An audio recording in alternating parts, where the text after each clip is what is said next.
I'm reviewing Dr. Jekyll.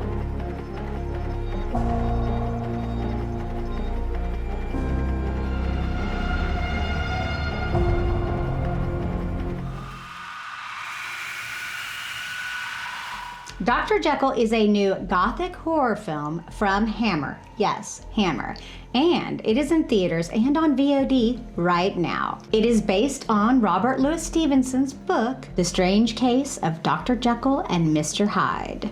It is directed by Joe Stevenson. It stars Eddie Izzard, Scott Chambers, and Lindsay Duncan. I'm going to keep this review as spoiler-free as possible so I don't ruin the film for you if you do decide to see it. Rob, played by Scott Chambers, was recently released from prison. While there, his girlfriend had a baby girl who he has not seen since his release, and he seeks a job so that he will be able to prove that he has the right to see his daughter. Unfortunately, his daughter is also very sick. She is dying from cancer. Luckily, Dr. Nina Jekyll thinks he has exactly what she needs and gives him a job as her basically caregiver. He, gets her meds, he replaces batteries and alarms. He basically does whatever she asks him to. Dr. Jekyll made a fortune in the pharmaceutical business and has basically become a household name, especially in their area. Apparently there was kind of a scandal and she's become a bit of a recluse. She has very few employees. I reviewed this film several months ago with Gruesome Magazine, but I am reviewing it again on my channel because it did just get released to the theater and video on demand August 2nd. If you're familiar with Hammer Films, you know that they are a British company that dominated the horror market. They made some wildly successful horror films in the 50s and 60s, like Dracula, The Mummy, the list goes on and on. They tend to be lower budget, but nonetheless very entertaining. They have gone on hiatus and back. This is the first film that they have put out in quite some time. The last horror film was in 2019 with The Lodge. Oddly enough, watching this for the second time, I enjoyed it more. I think some of it made more sense, and I think that I saw some things in this that I didn't the first go through. The cinematography here is wonderful. All of the shots are very well thought out. They are framed well. They help propel the story forward. I have no issues with any of the cinematography at all. And let me tell you, one of my very, very, very favorite things about this film are the actors. Wow.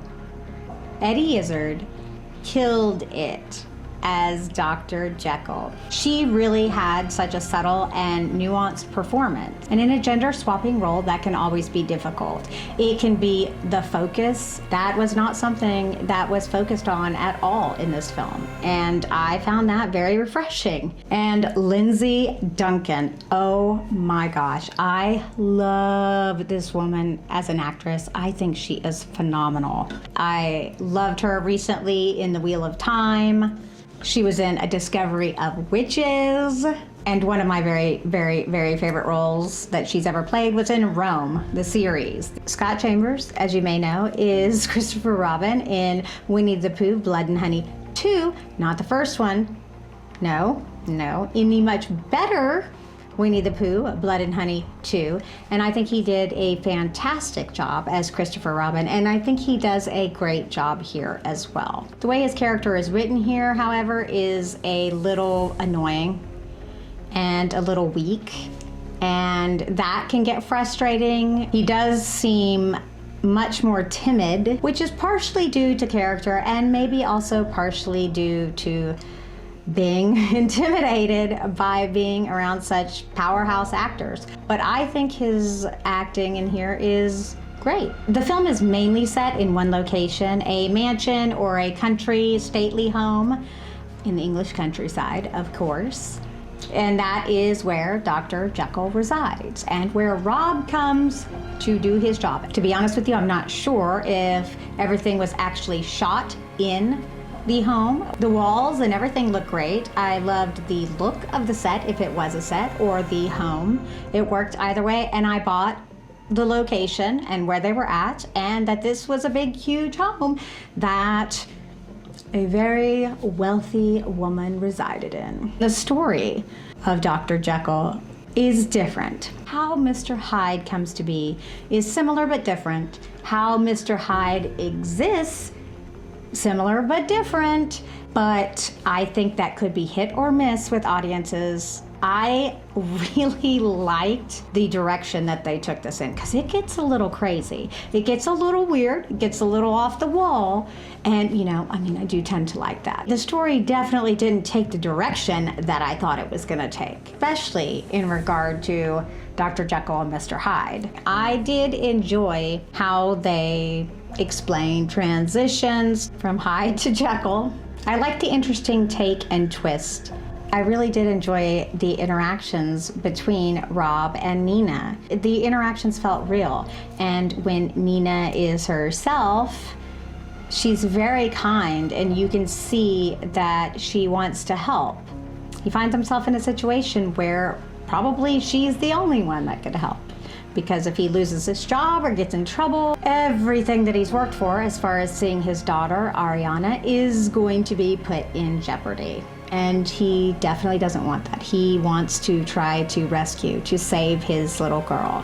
While the subject matter of this film might be very dark and really honestly kind of disturbing, it does feel quite lighthearted. It is not really heavy. You don't have an overall feeling of dread, which I actually really enjoyed. One of the only places that I actually saw the lower budget feel was in some of the special effects that they used, but it did look like they did practical effects, so I applaud them for that. I don't have a problem with that at all. I do feel like this feels more like a classic horror film, which is a success. I feel like this film was made to introduce new fans to Hammer films, and also it's an ode to older Hammer fans, because it does have the same feel. Is he able to save and rescue his little girl?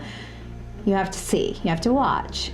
You do find out this story does come to an ending, for better or for worse. I'm not going to give that away. It's a nice, solid film. I wouldn't say that this is anything over the top, fabulous, wonderful, darling, I'm going to rave from the hills, but it's a solid film. Much like all Hammer films, they aren't for everyone. But if you do like Hammer films, I think that this is absolutely worth a watch, and I really do hope that you will enjoy it. I greatly enjoyed this film. I think this is a wonderful start. I really hope that this does well so that we can see more Hammer films in the future. I'd love to see their take on Dracula and the Mummy and the Wolfman and all of the classic monsters. Do you like Hammer horror? Are you planning on seeing Dr. Jekyll? Let me know in the comments below. And as always, I really do hope that you have the most amazing day, my spooky darlings. I would like to give a big, wonderful, amazing thank you to my Patreon members. I really appreciate you, and I love that you're here with me along this journey. Chris Mizik Tino, Jimmy Horror, Eddie, Janie McLaren, Jose Reyes, Phil Smith, Jim Kemmerling, Mickey B, and Deal Demon. Really, thank you so much. However, some of the moments when the special effects weren't as great, like I'd mentioned, okay. They're both phenomenal. Phenomenal. Just a look from one of them sends me. I think this was a really good first film back, and I really do hope that we see more, because I found myself really enjoying this one.